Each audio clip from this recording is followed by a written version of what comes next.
किशोरी की गैंगरेप के बाद हत्या और शव का रात में जबरन अंतिम संस्कार कराने की खबर सोशल मीडिया पर लगातार प्रसारित की जा रही है। इस संबंध में एसएसपी बुलंदशहर की ओर से एक बयान जारी किया गया है। एसएसपी संतोष कुमार सिंह के मुताबिक युवती और आरोपी युवक के बीच था प्रेम संप्रसंग। ट्यूबवेल पर युवक ने युवती को गोली मारी और खुद भी अपने हाथों की नस काट ली।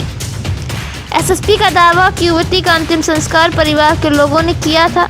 जिस समय अंतिम संस्कार किया गया उस समय पुलिस अंतिम संस्कार स्थल पर मौजूद नहीं थी, इसलिए जबरन अंतिम संस्कार का दावा झूठा है।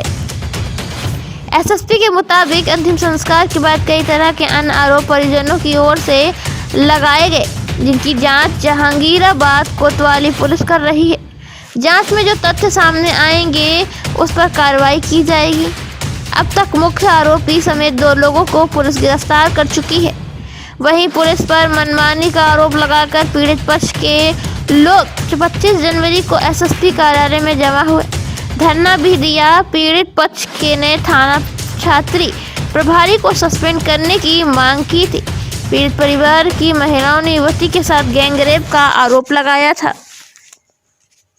सोशल मीडिया पर कतिपय ट्विटर चलाने वाले लोगों के द्वारा थाना छतारी की एक घटना को बहुत ही गलत तरीके से और बिना तथ्य के अलग अलग तरीके से ट्वीट किया जा रहा है।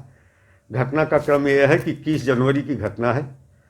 थाना छतारी के धाराऊ गांव के एक सौरभ शर्मा का प्रेम प्रसंग थाना डिबाई के गालीपुर गांव की एक लड़की के साथ था। उस लड़की का ननिहाल धाराऊ गांव में है, जहां से इन दोनों के बीच संपर्क हुआ था। लड़की ननिहाल में न रह करके अपने मूल गांव गालीपुर में रहती है। दोनों गांव के बीच में लगभग 15-16 किलोमीटर के बीच की दूरी है। 21 जनवरी को लड़का और उसके एक साथी के साथ मोटरसाइकिल पर बैठकर अपने गांव से धाराऊ गांव आई। धाराऊ गांव में एक ट्यूबवेल पर ये लोग गए, जहां पर लड़के के द्वारा लड़की की गोली मार के हत्या कर दी गई और अपनी गर्दन और अपने हाथ की नसों को ब्लेड से काटा गया।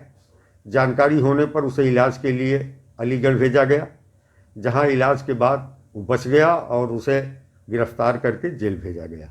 परिवारीजनों द्वारा दी गई तहरीर के आधार पर बिना किसी तरह का छेड़छाड़ किए अभियोग दर्ज किया गया था।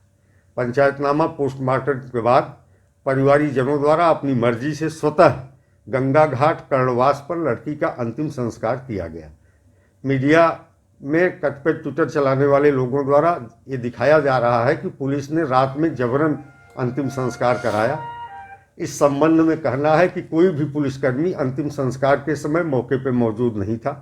किसी के पास कोई वीडियो भी नहीं है, नहीं तो लोग वीडियो भी ट्वीट करते, लेकिन केवल सनसनी पैदा करने के इरादे से कतिपय लोग ट्विटर हैंडल का गलत इस्तेमाल कर रहे हैं। बाद में लड़की के परिवारीजनों द्वारा एक तहरीर दी गई थी, जिसमें कुछ अन्य लोगों को भी अभियुक्त बनाए जाने की बात थी। उनके अनुरोध पर इस मुकदमे की विवेचना थाना छतारी से हटा के इंस्पेक्टर जहांगीराबाद को सुपुर्द की गई। दूसरा लड़का निशांत, जो लगभग 19 साल का है, जो लड़की के साथ उसके गांव गालीपुर डिबाई से मोटरसाइकिल से आया था। मोटरसाइकिल से लाते समय 2 लड़के साथ में थे। एक मुख्य अभियुक्त सौरभ शर्मा, जो धाराऊ गांव का है, दूसरा उसका साथी निशांत, जो लगभग 19 साल का है। उस दूसरे लड़के को भी गिरफ्तार कर लिया गया है और जेल भेजा जा रहा है। यहाँ बिल्कुल स्पष्ट रूप से कहना है कि लड़की के अंतिम संस्कार में पुलिस की न तो कोई भूमिका थी, न पुलिस वहाँ मौजूद थी। गलत तथ्यों के आधार पर जो लोग सनसनी पैदा करने का कार्य कर रहे हैं वो अत्यंत आपत्तिजनक है और ये आपराधिक कृत्य है। तो अनुरोध इसमें यही है लोगों से कि गलत तथ्यों के आधार पर सनसनी पैदा करने का प्रयास न करें और घर वालों के तहरीर के आधार पर विवेचना को थाना जहांगीराबाद के इंस्पेक्टर को सुपुर्द किया गया है। दी गई एफआईआर में केवल एक अभियुक्त नामित था। बाद में विवेचना से दूसरे अभियुक्त का नाम भी प्रकाश में आया, जो मोटरसाइकिल के साथ आया था। उसे भी गिरफ्तार कर लिया गया है। यदि घटना में अन्य किसी की संलिप्तता होगी तो उसके संबंध में भी गहराई से जांच कराई जा रही है।